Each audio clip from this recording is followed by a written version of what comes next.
Welcome, brothers. Welcome, sisters. Welcome to our program On Target. As usual, as soon as we start this program, you can pick up a telephone and give us a call. We never have a subject matter. We speak about anything. Politics, religion, socioeconomic issues, any issue trending, any matter of the day. We speak about it. And we give you an opportunity to interrupt us at any time. What we have to say is not so important. What you have to say takes priority. And any topic you can introduce. Well, on the international, again, we're from RealFM 91.9.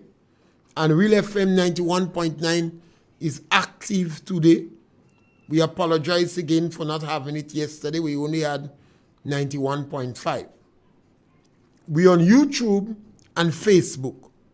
We always encourage you to share our program. Share, like the program, and subscribe to RealFM. Even if you don't like the program, still share it. Get the views and opinions of others who are listening to the program. And the action in the world today is Israel and Hamas. The war in Ukraine and Russia have a little fatigue. So people's attention is turned to the hottest spot. And the hot spot in the world today is Israel and Hamas. I've been listening to Obama, and I like what he advocates. And a lot of leaders in the world do advocate it too. For peaceful coexistence. For peaceful coexistence. And for Israel's right to be recognized to exist. Because Hamas, Hezbollah, Iran, and Syria do not recognize the right of Israel to exist. They say Israel should be at the bottom of the sea. And that is extremely difficult for you to negotiate with a neighbor who does not recognize your right to exist. Yes, caller, welcome. Good afternoon, Mr. Pierre. Yes, and it's always good to hear your voice. Today I just want to take the opportunity to express condolences to the Decoto family of Telescope. Also known as Mercy, Nurse Decoto, mother of Kellen Peters. She has a daughter teaching in SAS. These ladies have worked very hard and tirelessly as nurses in the days when, we go to the health center and the nurses don't even take time off for lunch, and they're performing their duties as that could be compared to that of the doctors. So she would be greatly missed. She has served all over the communities. And we remember how she has worked hard and helped to serve. I heard someone said earlier that she thought she was a teacher too. I didn't know of that time. So to the children and to the family, I say be strong. God is good. And let us continue to support each other. I do hope that the people that were involved in the accident on Saturday in Sobeys do have a speedy recovery. God bless you, Mr. Pierre, and we are grateful for the rain. It means that we might have a little more food on our plate for Christmas. That sister is associated with Scatter? Scatter, that's his wife. Okay.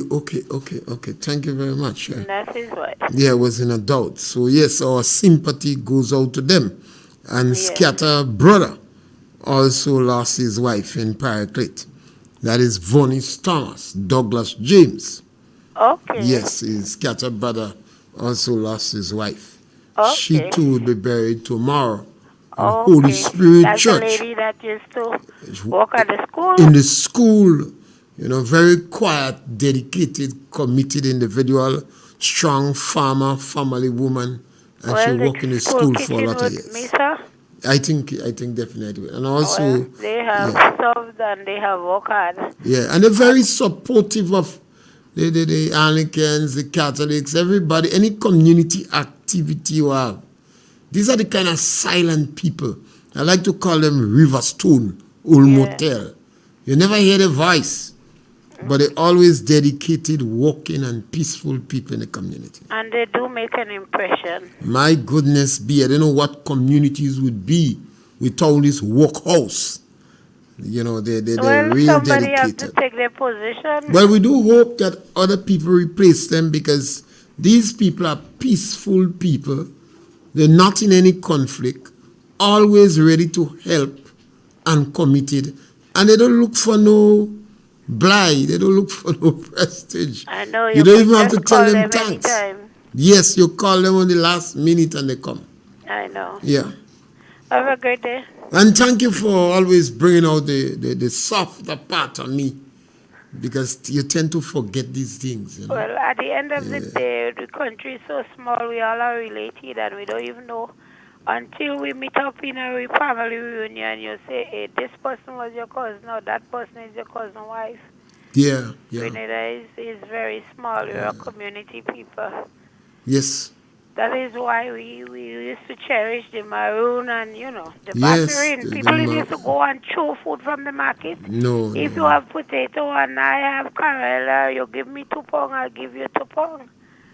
And that was love back then. Yes. Have a great day, Mr. Yes, thank you. And these things are so important in the community.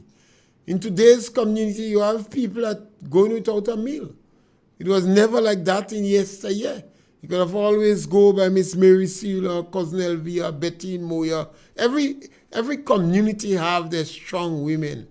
That was the quiet, very peaceful people, no conflict. But that was the door you could knock on at any time. Whether you wanted to, the nurse was not available and you wanted to dress your foot or massage or put some milk in your eyes, because sometimes they used to send you to the girl in the village who have a child to put some milk in your eyes. These people represented the strength of the community.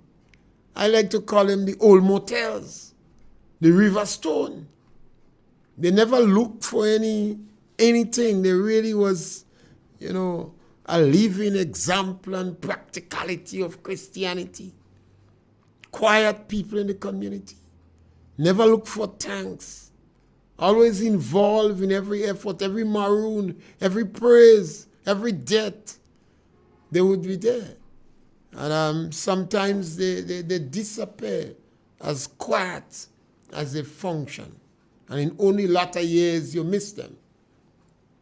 Nowadays, you have young men in the community, they're hungry. Not that they don't have money in their pocket, but they don't get a meal, so they eat dry stuff. And 20% of what we purchase, the food we have, go to waste. 20% of the food we have go to waste. Through bad harvesting practice, through rodents and roaches and etc. Or sometimes we just have too much food in our children's plate.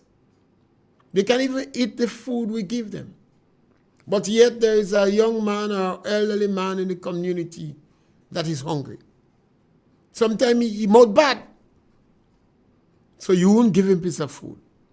Cussing everybody. Sometimes could you imagine he smells the barbecue and the peas soup and the chicken you're cooking, and he can't get a hold of peace. One vagrant, I had an opportunity to have a dialogue with him. Why are you eating from the garbage pan? Why are you always in the garbage? A few times I managed to give him things and encourage him to have dialogue with me. He said when he asked them, they're telling him he's lazy. He said when he asks people, they're insulting him. He said, why you don't go and get a work? You're too bad, you're too wicked. I'm not giving you anything. Coke you want to take. So he said he decided not asking them. He watching them.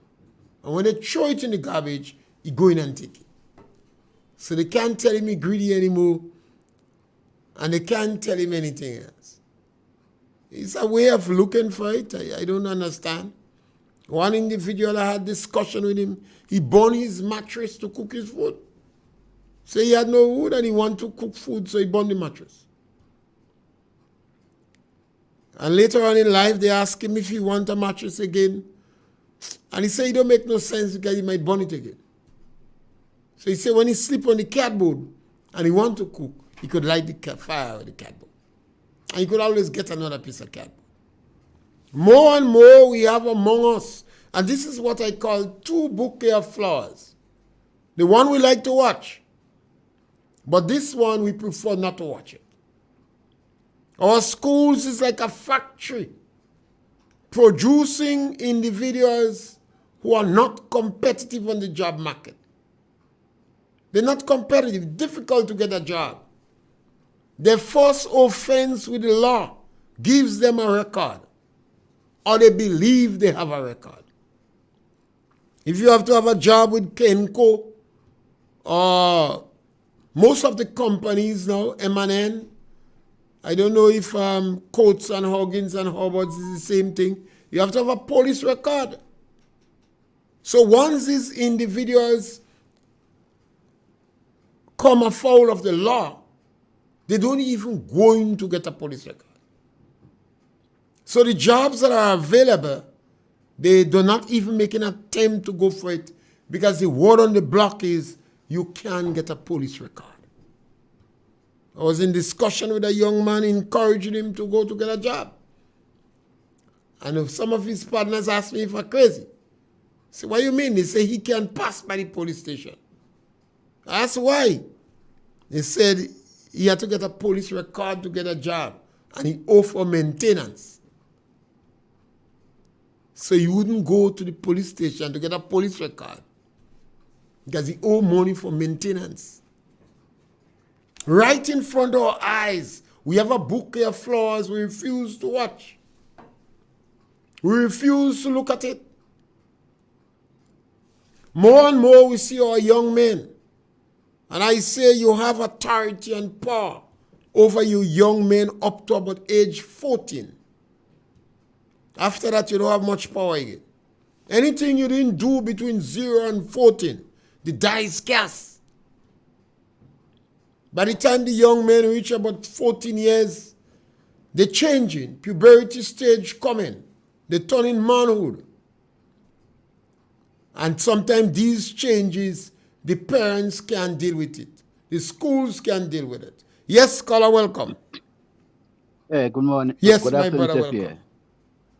Mr. Pierre, no, to me, when you have people see the and plan and to rely up to people just to achieve what they want to achieve, Mr. Pierre, to help others. Mr. Pierre, I will outline some of the things that this government did to the people of real competing, especially poor class of people. We know Greenland have 15 constituencies, but they say 16. I'm saying what will happen? This government, they're robbing from 15 constituencies to help one. And look, I will list our 5. What they did, they take away the low-income housing unit from the poor people in the other 15 constituency and give it to the friend in the diaspora. And one, take away $150 from the people who were receiving $350 and $450 from the seed. The faith-based workers who work so hard with the nation's children during the COVID period in keeping the nation's children properly sanitized. Cost of living going up every day, and the government doing nothing to cushion the high cost of living. I wonder if the high blood pressure and the cost of living competing for who want to win the race.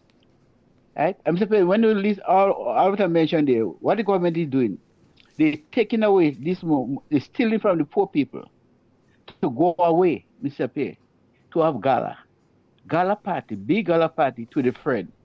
While the people in the country here who need the government to assist them, The government turned it back on them, Mr. Pierre. The government turned it back on them, and all we're doing, enjoying themselves with the friends in the diaspora. I'm not saying you cannot help, but you have to look at the most needed. And Mr. Pierre, sometimes you have a need, but when night and reach, you could sit comfortable. And when someone outside there that they don't have a place to sit comfortable, when you look at the need and your need is greater. So you will prefer to give way to those who need are greater than yours. But what is government do? The government to see that way. And what they see, my friend and me and my friend alone. And they turn their back on the greater, the less fortunate people who need them. If the government don't return and help, who will help? The government is the one that should help these people, and the government will help him. The government will help him. I'm saying when we speak, we're not speaking because we want to speak it, because we're speaking about the injustice that is taking place, especially to the poor class of people in the country. So that's why we're speaking. And then with time, people stand up and speak for your right. Speak for your right. You have a right to speak, because when you look at the situation in the country, you cannot stay quiet. You cannot stay quiet because you have to speak for your right, and that's your right. Mr. Pierre, have a blessing. Yes, scholar, thank you, and I agree with all the points that you made, and I can add 10 others. I think what maybe we need to do is to address the 16th constituency, and maybe their heart is softer than the government. Maybe they're not as desensitized, and ask them to ask the government in the gala, what is the economic justification for the removal or reducing the salary or stipend of the Imani? This government has reduced the salary or reduced the stipend that was given to some people in the Imani program over $1,000. And I understand some of it is as much as $300 deduction. When a government does that, the government must have the guts and the balls to give economic justification why that has been done. Yes, scholar, welcome. Yeah, good day. Yes, my brother, welcome. Regular listener to the program. Yes, thank you. I was listening something last night concerning kind of a law will be in effect from midnight last night, that the playing field and such like, and many people. So you tell me people wait had to pass through the playing field and go to their home. You will tell me it's illegal to pass through there too. I expect all these blunders, because remember, we selected a group of political neophytes, and that is what happened. It's like you're on a plane, the pilot getting license, but it's the first time he's flying across the Atlantic, and all the assistance with him is brand new. So you expect the government to make rudimentary mistakes. I guess they will correct this one. All right. Yes. They have no choice. They will have to correct these blunders. But we expect a lot of it. And we cannot blame the government. They're brand new. It's like you take a brand new bus and you give it to somebody who just get a license, who have never driven a bus over the hills. And you fool the bus of people.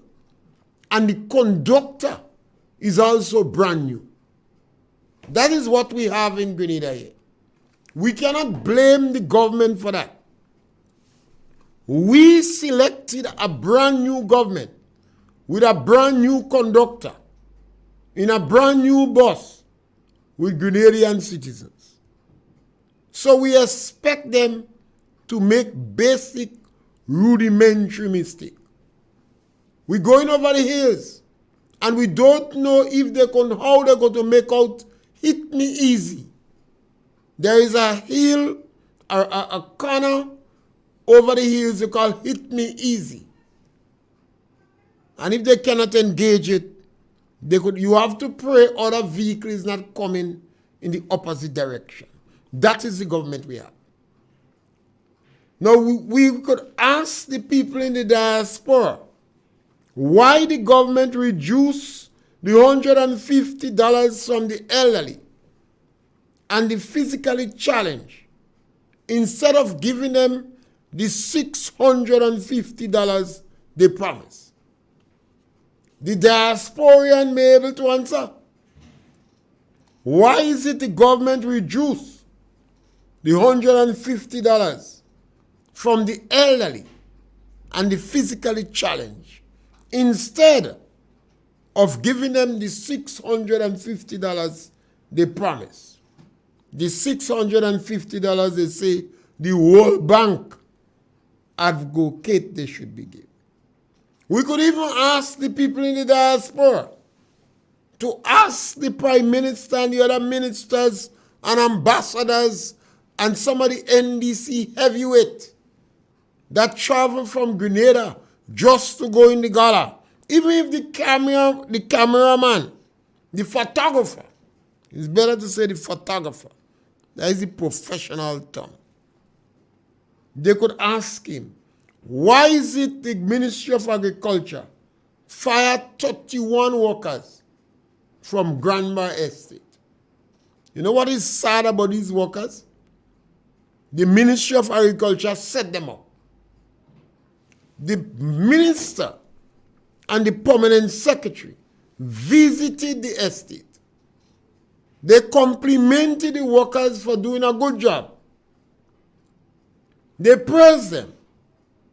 They identified the estate as one of the areas they would plant weed. The individuals was on a high. They believe if the estate is targeted for growing weed, they will get more money. And then they fired 31 of them. No explanation. No justification. No reason was given. So maybe the brothers and sisters in the diaspora, I know they don't know that. So we have to call our relatives over there and ask them to ask these questions. We've been asking it here, but the government not answering. And the journalists that is in bed with the government, they're not asking them this question too. So that is one of the things we could do. You know, we always have to do something. And I was on the situation, the young boys, coming from the sisters' comments on the women in the village who helped balance the village.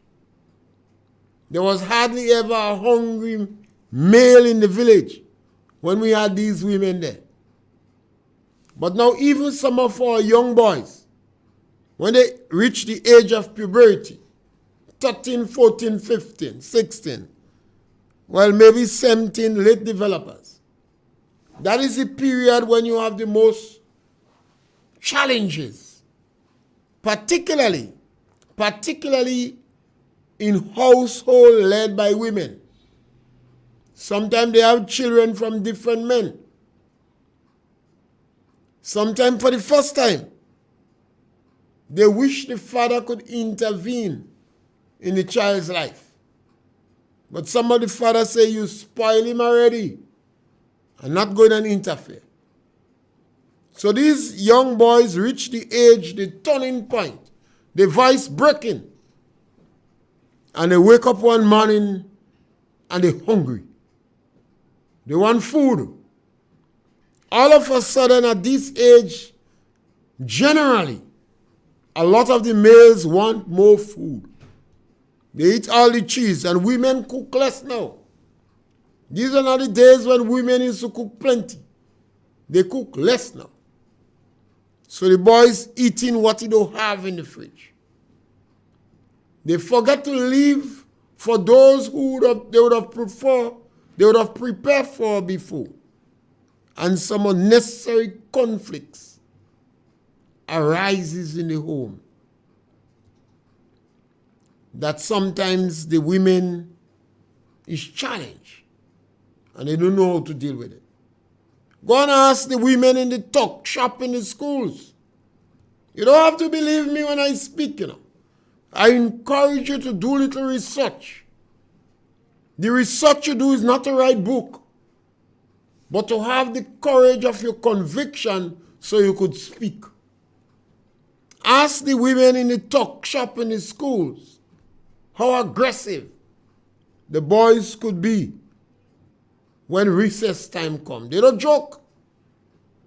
Sometimes schools put other boys in the door to help to keep order. Well, most of the boys who would be in the door would be more domesticated. And they might be cast aside when a group of boys come. Because they want their food. They want it now. They're hungry. They will push the girls aside. Serve me first. That is some of the challenges we have to deal with in our society. Because by that time, some of the parents cannot do better, or they don't know how to do better. And they become very vocal, which maybe is not the answer. Because the boy's testosterone is jumping up in their body. And they're behaving differently from the girl. You girl by that age might be in front of the mirror, putting on lipstick, watching to she mammary gland grow, looking for pubic hairs. But the boy is different. The boy is hungry. He wants food. And if you don't understand that as a parent, at that stage you could lose your child. Right there. That is why you have a lot of young boys cooking. Sometimes by the road, sometimes by the river. And then you have the parents.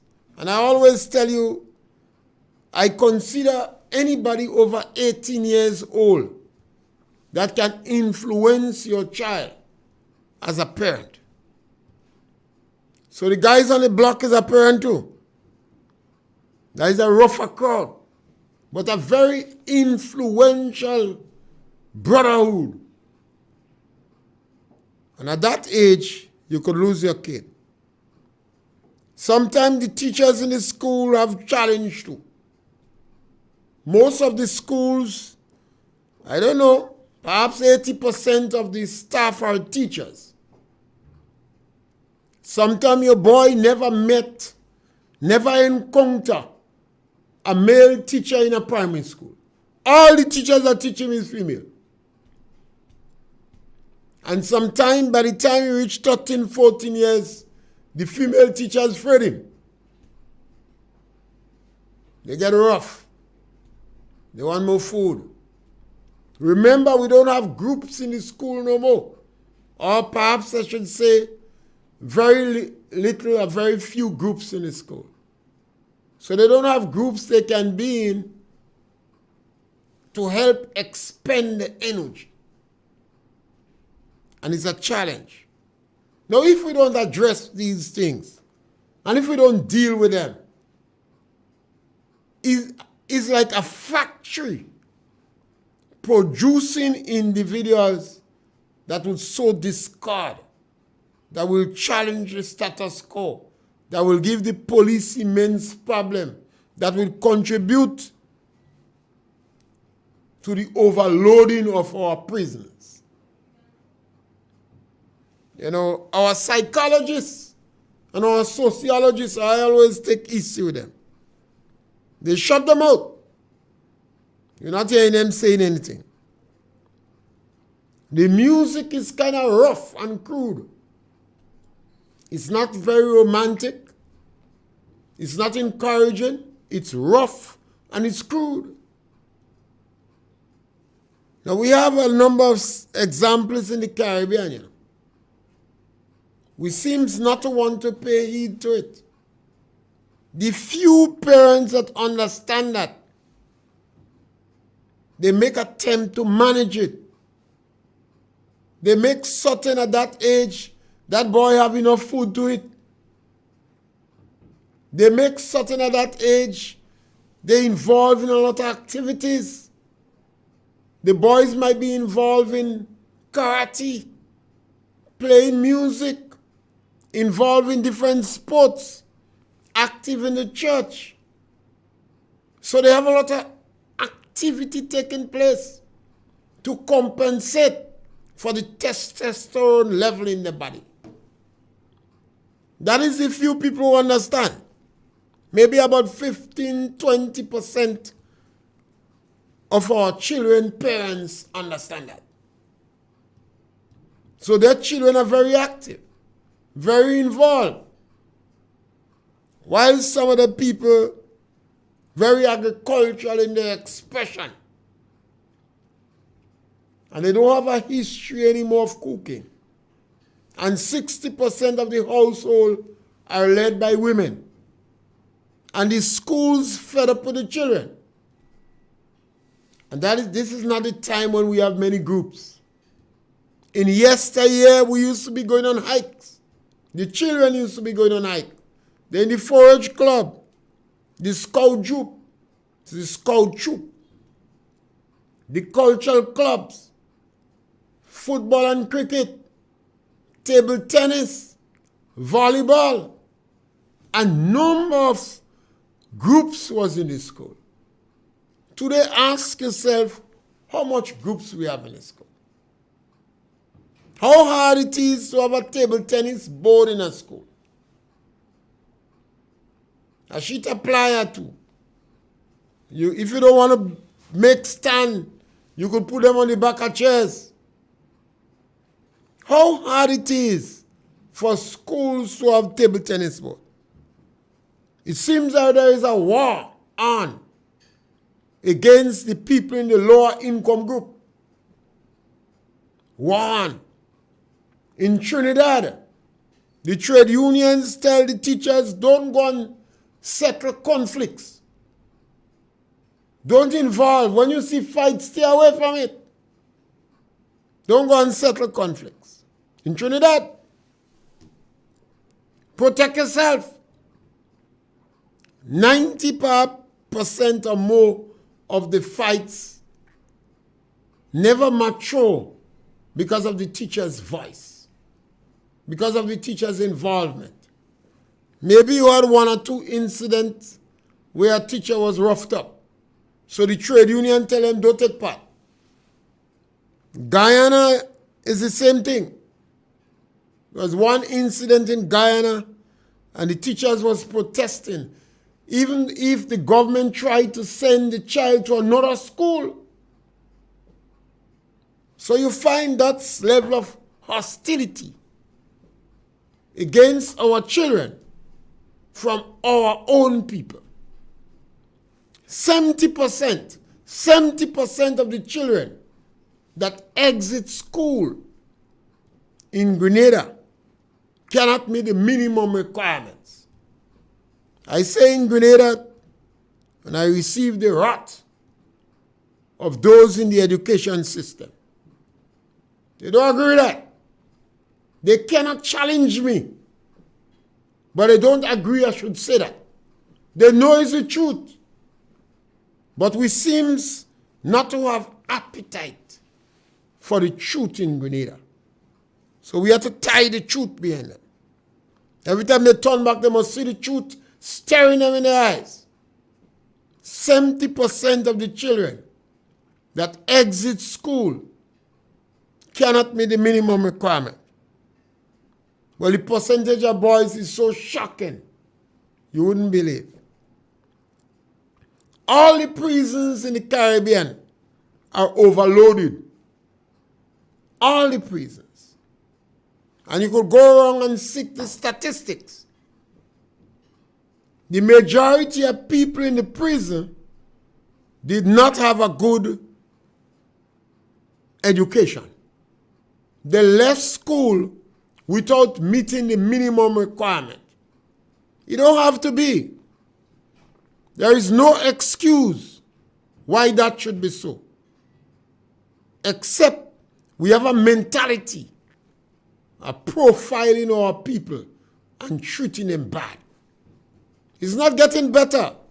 It's getting worse. You have a government today in Grenada that is attacking disadvantaged children.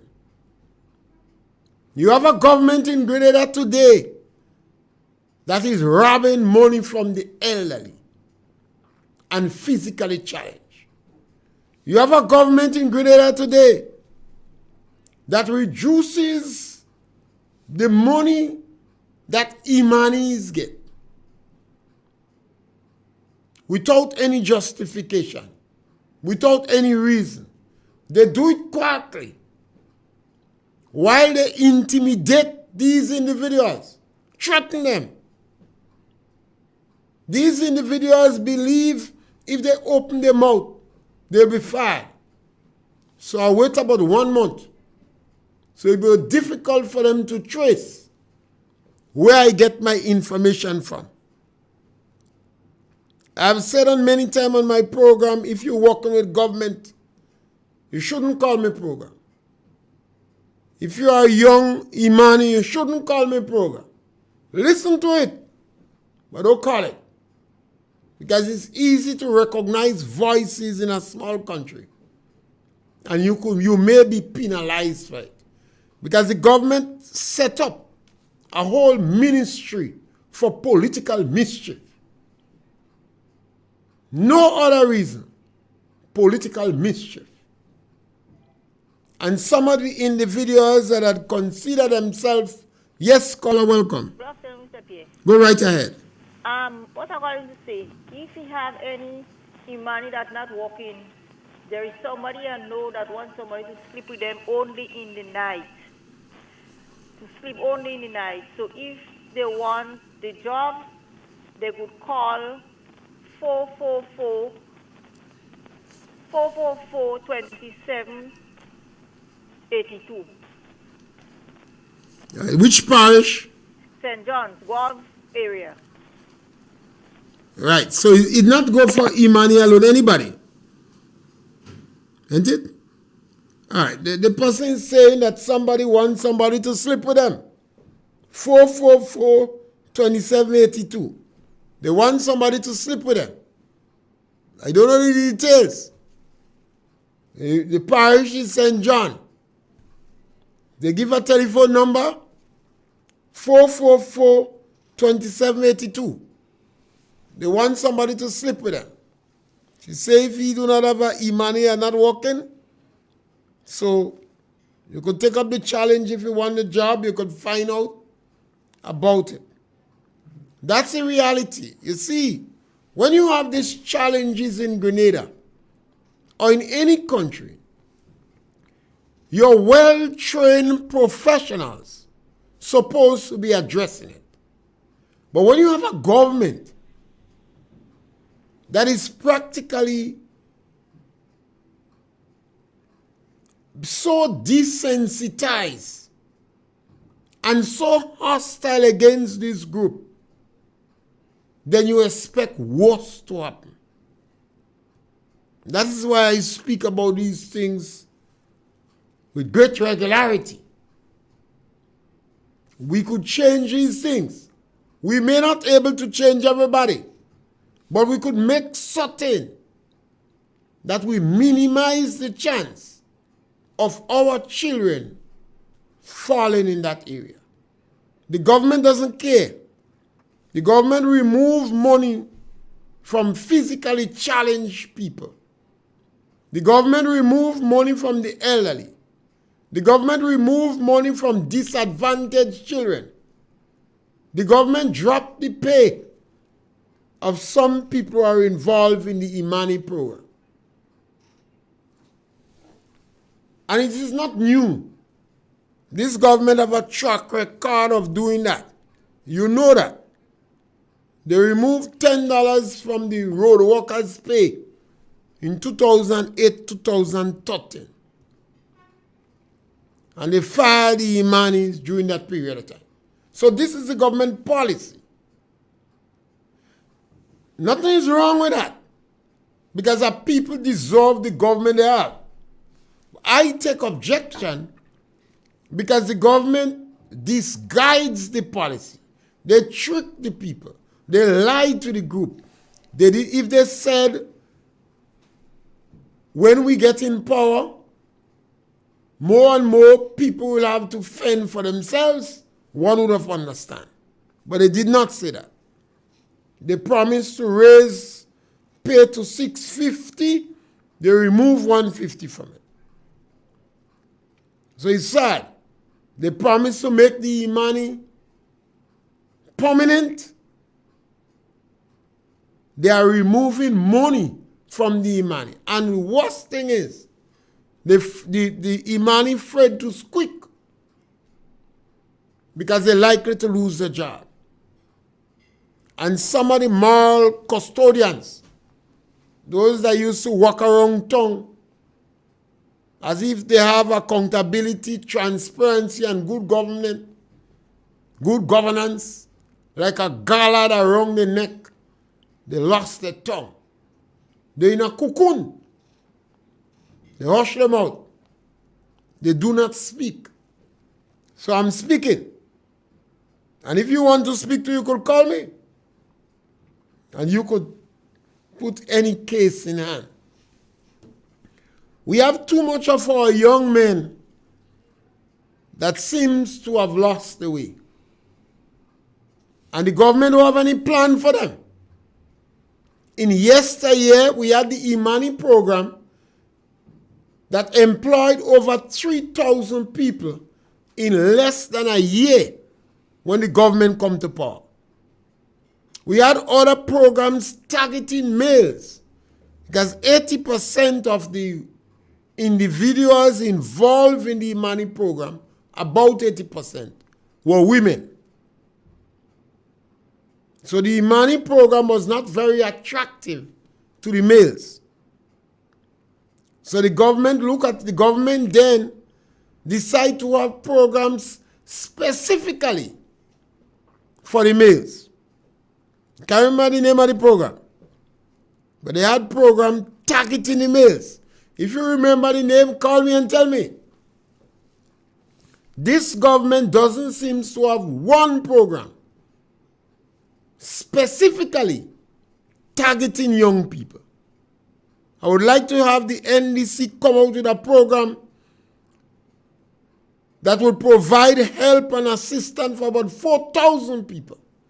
It must be better than the Imani program. Instead of that, they're removing these young people income. Not making it easy for them. A lot of people in the world need a second chance. Sometimes you come afoul of the law when you're 13, 14, 17, 19 years. You need a break. Sometimes you need a second chance. And in a Christian society and in a democratic government, it should be natural. It should be natural that we make every effort to give people a second chance. I constantly say to people, the emphasis have to be on your young children. Between 0 and 12 years for the girls. Between 0 and 14 years for the boys. So at least when they exit school at 16, 17 years, they have a basic education that gives them the competitive edge on the marketplace. If they want to go to a university, they have the education to take them to a university. When you come out in school, at the age of 16, 17, I think that is the age that generally children leave secondary school. A child should have a basic education and well endowed with the characteristics that gives them the competitive edge in the marketplace. No, it is not so. Most time I speak about Grenada, because you have to take out the cockajay in your eye before you're looking for moth in other people's eyes. But the rest of the Caribbean is not fast different. They have a similar situation. So our problem in the Caribbean is similar. And our problem is a mentality problem. There is no reason why you should have an education system and 70% of the people cannot meet the minimum requirement. And I'm being extremely conservative when I say 70%. I don't want to shock you. That's why I'm saying 70%. And I like to open up myself for challenge. So I give them some room to challenge me. If they tell me 69.5, then I'll apologize. But we need to make a difference. You know, we could and we should make the difference. If we are to be competitive on the job market and we don't prepare our children, and every time we speak, government is using distraction tactics. When you speak, they're telling you about technical education.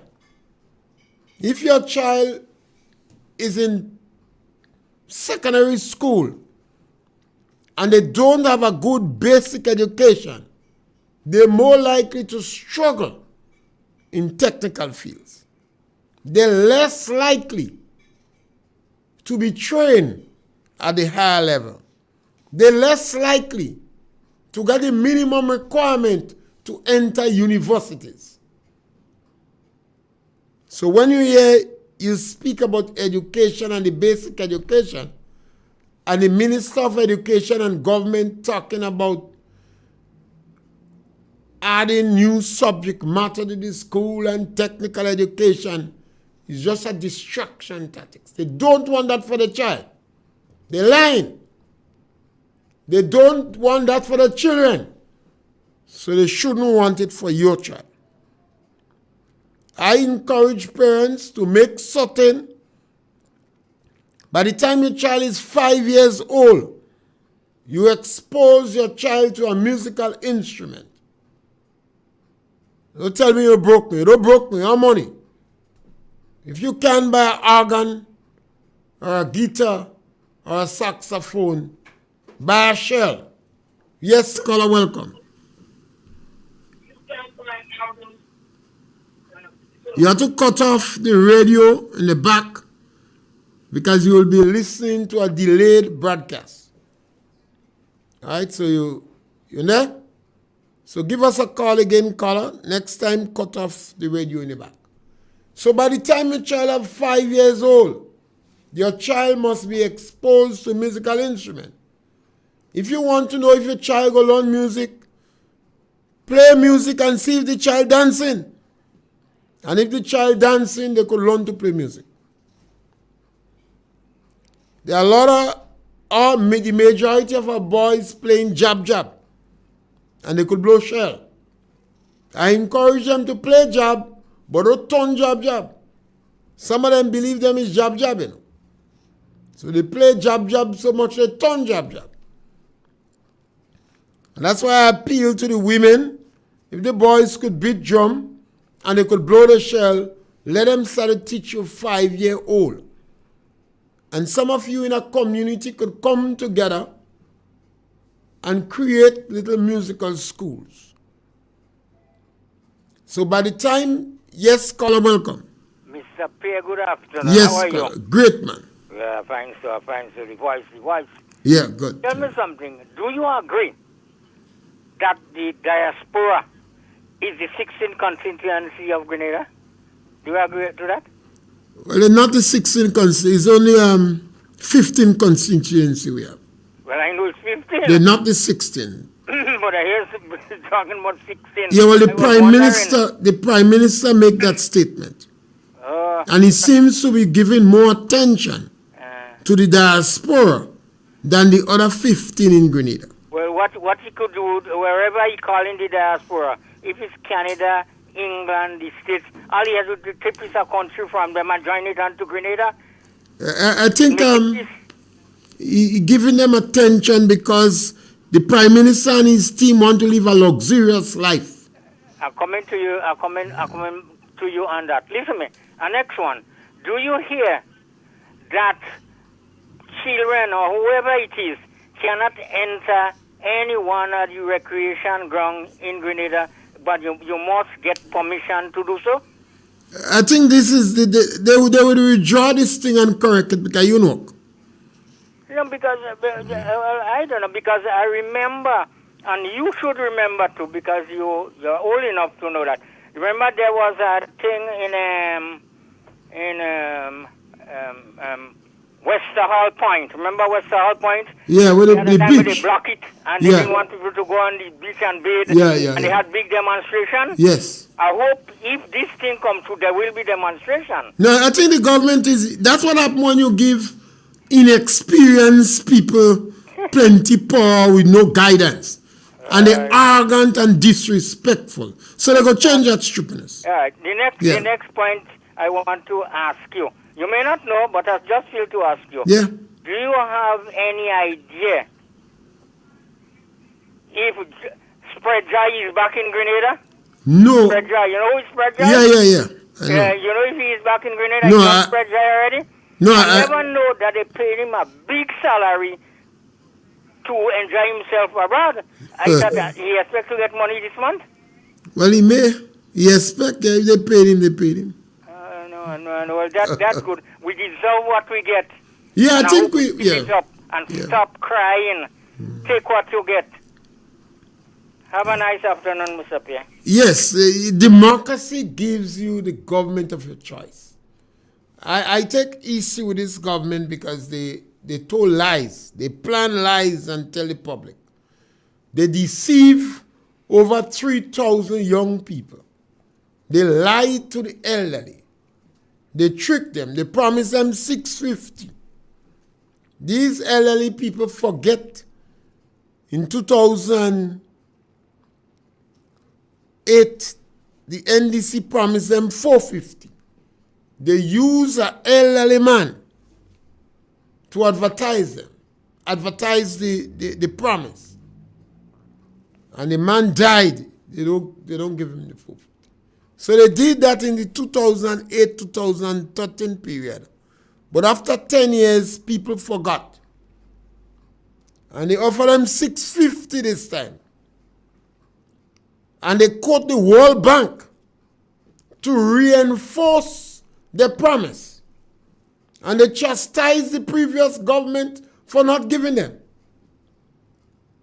And they apologize to the Imani and say what we did you was politically wrong. But no, we're going to make you permanent. They claim they're going to do it by the stroke of a pen. They say there is no need for a parallel public service. They were extremely convincing. They were met with no challenge or zero challenge from the their opponent. They had a free ride on social media. Nobody challenged them. And the people believe. So all of us is guilty. The most vulnerable in the country jump in waves, and they supported the National Democratic Congress. And as soon as they get power, they attack the women of Kareku, women of Pause. They laugh to scorn at the over 300 people that was involved in trying to make the school ready, COVID-19 ready for the teachers to teach. They laughed them to scorn. The Minister of Labor, I tell you, when she said that, man said rain was falling and she galvanized.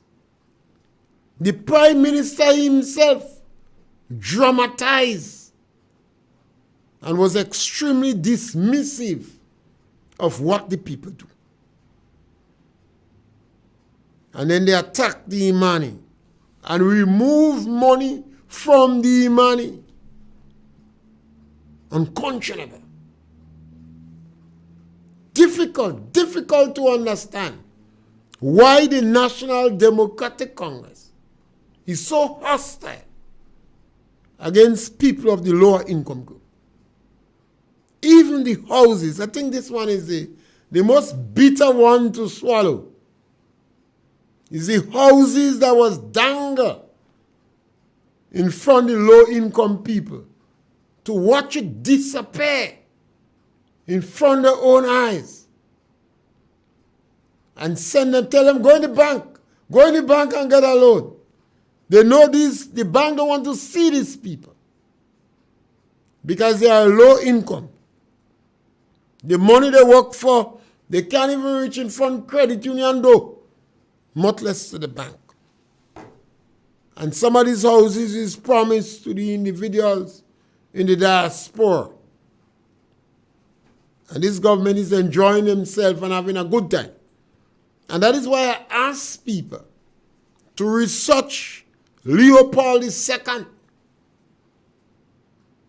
You would see how people who like to live lavish lifestyle could do it at the expense of the poor. Leopold ripped the skin from the back of the Africans in the Congo because he wanted to live lavish lifestyle. Michael de Freitas, research him. You're going to have an idea. When we have a government that is so desensitized and hungry to live lavish lifestyle, what is the repercussions for the vulnerable? Even Grenadian communists of yesteryear joined the party. Now they're in Gala. They stopped talking about the proletariats and they're having a good time at the expense of the elderly, the physically challenged, disadvantaged children, the women from Kareku, the faith-based workers, and now those who they have removed the low-income housing for. We're back with you tomorrow between 12 and 1, and we give you the opportunity to punch. Thank you.